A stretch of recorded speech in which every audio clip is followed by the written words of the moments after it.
Hello, Ryan here, and welcome to Star Citizen Sunday. This is a weekly show which covers all of the news from the week just past. Be sure to subscribe if you like what you see, and let's get on with it. This week, we take a closer look at the Perseus. CIG show off the tractor beam attachment coming in Alpha 3.12, plus we have a Star Citizen Live talking all things ships, including the latest on some fan favourites like the Polaris, the Banu Merchantman, the Hull C and the Redeemer, medbays, ship armour and ship reworks, as well as talking about ship modularity. Don't forget, I am giving away a Mercury Star Runner in celebration of reaching 30,000 subscribers. All you need to do is be subscribed to my YouTube channel and comment and like on any video that I have put out between the 25th of November through till the 9th of December. So inside Star Citizen this week kicked off looking at the new RSI Perseus. Now the devs say that this ship is about destroying other big ships and also to be used as a deterrent for others to fight against. Now a fleet is built around a capital ship, they say, so for example a Javelin destroyer is for fighting other big ships, the Idris carrier which can take on other big ships with its railgun but ultimately it's there to deliver fighter ships, the Polaris which is a long range torpedo boat, and the Hammerhead which is an anti-fighter ship. They felt they were missing the hybrid role between the Hammerhead and the Polaris, which is the fleet defense ship. This is where the Perseus comes in. It is there to protect against large ship threats that are not capital ships. Now it's built around the concept of its turrets. They wanted to minimize its blind spots with the main turret and the bridge as much as possible, but they also looked at the point defense turrets to help alleviate these blind spots. They decided the ship would require a 6-man crew, being pilot, captain, 2 turret gunners and 2 extras who can be quite flexible. I guess you could have maybe engineers, medics or extra dogs bodies for whatever you need. Now the ship is split over 3 decks. You've got the lower deck which is the cargo and lower turret access. The middle deck is the main deck with front turret access. Then the torpedo bay and habitation at the rear, plus a central lift for easy navigation. The top floor is where you can find the bridge, escape pods and engineering. Now they want this ship to add to the fleet gameplay that is growing in Star Citizen like we've seen with Fleet Week. The Hammerhead is in game already. When the Perseus comes, this will provide a more rounded fleet to play with and create a threat and deterrent to other players. I will be very excited to see this come into the game. From there, we looked at the tractor beam. Now, this is a really important tool. They said they don't want us to always have to carry everything with our hands. The new multi-tool attachment is graded to lift smaller objects like cargo crates, and it can lift, move closer or push further away, and you can rotate the items for accurate placement. It can be used in gravity, but the more gravity the environment is, the more the tool will struggle to lift the item, as it can lift up to about 250 kilograms. Now they're still tuning the acceleration and lag of the object that is tethered to the multi-tool, but for example a soda can being very light can be moved with the beam not really straining at all. Something heavier like a metal crate, you will start to see the beam bending and sort of breaking as the weight is applied. Now do notice that there are a lot of actual 1 SEU cargo crates in the demonstrations that they're showing. This could be only for testing purposes, but I really hope that it's an indication that we are getting more cargo mission types like the ones that we have seen a few times now on monthly reports and inside Star Citizen. Hopefully they're coming in with 312. Now the tractor beam multi-tool does have a secondary function. If you target a larger mass item, it can be used as a grapple hook to move you faster than your EVA jets can do so. Personally, this device, as I say, is a very welcome addition, and it'll be interesting to see how much we use it initially in 3.12, but in the future I do feel this will become quite a vital tool, and I can expect it'll be a really useful tool for these derelict ship missions, being able to move your cargo in and out of your ship without going through the physics grids every time. Anyway, that was Inside Star Citizen. Let us move on. So Star Citizen Live this week was all things ships, and the first question being fuel consumption for the Nomad and the MSR is super quick. Is this intended? And they say no, it's not intended, it is fixed for 3.12. They did go on to explain that fuel consumption is based on what fuel is found in the Stanton system specifically. When we go to other systems like Pyro, there will be a lot less opportunity to refuel, so they are working out what the range of a ship fuel-wise should be and what they want to support, and then they can balance the ships around that and see how it will work in a multi-system way. They did say they want to get to the point where ships could maybe go for a few hours before you need to consider refueling, which would be pretty good. Next question is the Starfarer getting a pass or a rework? and they said it does require them to actually fully flesh out the component housing compartments, but they do have space for these items already in that ship. They will go back through the Starfarer and other ships for that matter to add all the latest tech that is needed, like dashboard buttons and player storage. The older ships will definitely be brought up to the new standards though. Next question is, can we see a possible second exit for the Star Runner? And they said yes, definitely. This is something that they have overlooked. They will most certainly add a second entry. Thank God for that one. Question after this is to do with the 600i interior update. What's happening? Now, they said they have had someone go through it and create a proposal for how to redo the interior in some ways to make it more functional, and they are adding a docking collar as well. It will go back into concept after that to get worked out. So very nice to hear that they are getting on with that and actually adding a docking collar. I think this is one of the other pieces of tech that they need to add to a lot of the older ships that require them. Someone asked about the Carrack's cockpit armour. Now they say it is still planned, but it's tied into other features that still need to come, like its antenna and its underside pods. They will bring them later on when that time comes. I guess they are working on things like physical damage and armour, so it is likely going to come when that is done. They did say that the antenna will most likely come along when jump points are making their way in.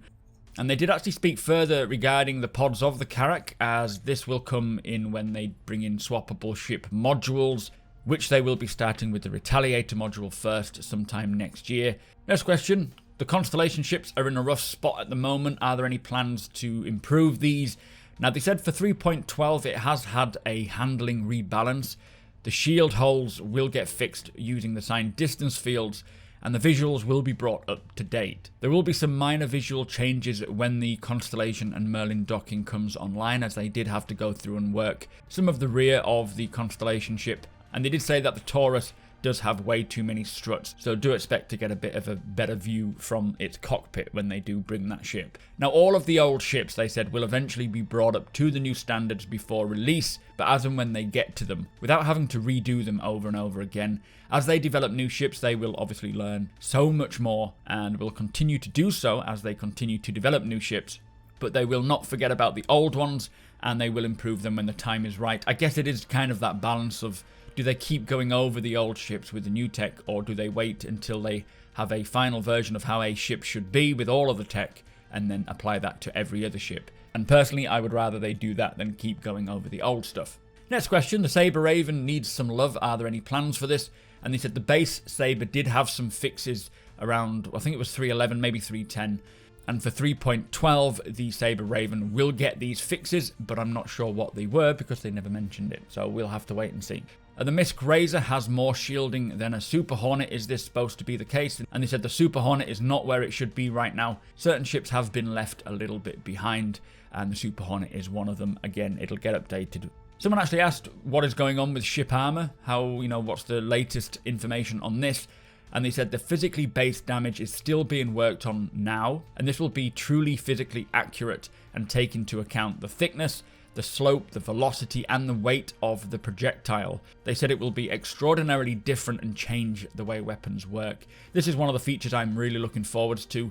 I don't think it only applies to ships, it also applies to people's armor as well, and weapons and items and so forth. So I'm very excited to see this come along. Hopefully we're not waiting too long, but I do believe iCache is a prerequisite. Next question is, are ships still limited to types of components? Like we have military or industrial or competition, some ships couldn't fit certain types of these components.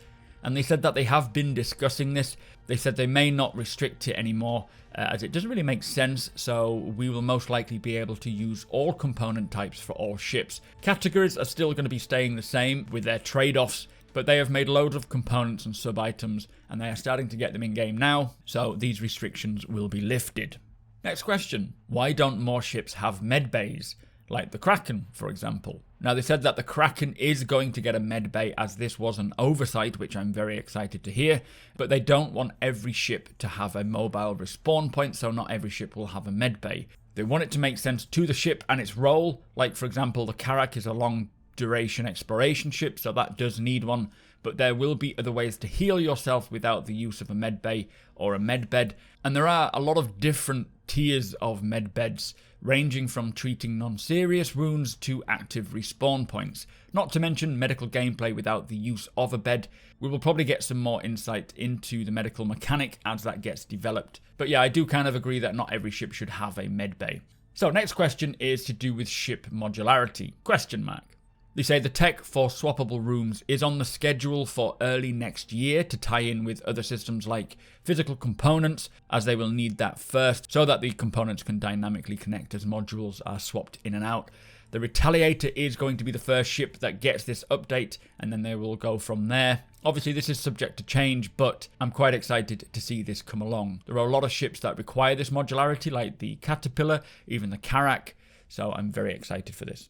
Next question, what is needed to store the ship setups for MFDs? Now they said this is more of a persistence back-end thing, but the building blocks tech was one of the things needed, and they will be working on a ship settings screen for us to be able to set up all the settings that we want, and then this will get stored on the ships for every time that we come back to it.